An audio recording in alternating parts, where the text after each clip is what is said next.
Remember this? The old Admiral Nelson site, this is how it looked just about 18 months ago. It's grown piece by piece as the months have passed, and in August, September the first people moved in. At last the crane was dismantled by some rather daring men. We're left with a rather stark looking block of flats with grockles sitting on their balconies looking down upon Port Pendennis.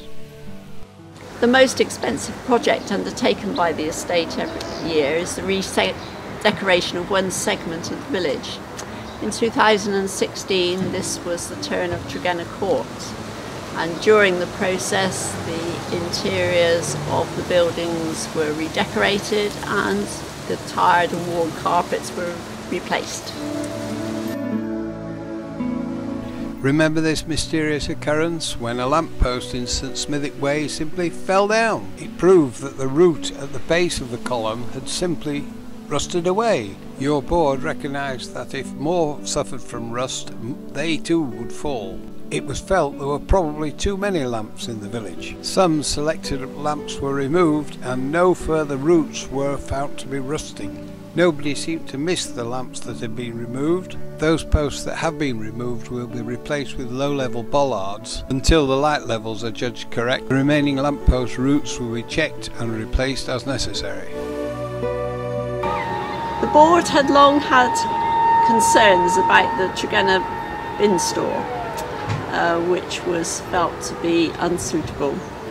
This was highlighted with you in 2015.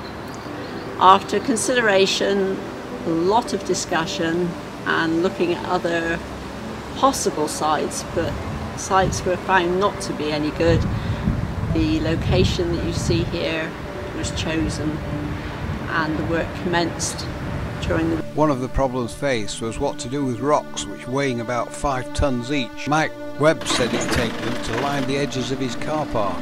It was then established that it would cost the better part of £1,000 to move the rock. Mike Webb declined to pay the...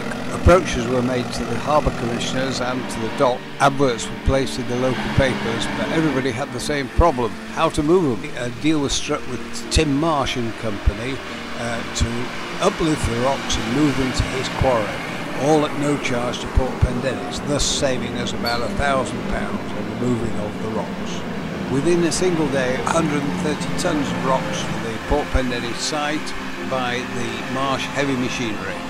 The telehandler was also used to uplift the formium, the overgrown formium on the site. The formium and its roots were estimated to weigh 2.5 to 3 tons just themselves. Heavy machinery was used to clear the site and regrade the embankment where the rocks had been. Fences erected. Base layer laid for the tarmac to go on. A nice smooth surface for the bin men to roll their bins on and up to the waste wagon. Everybody I have personally spoken to has been delighted with the outcome.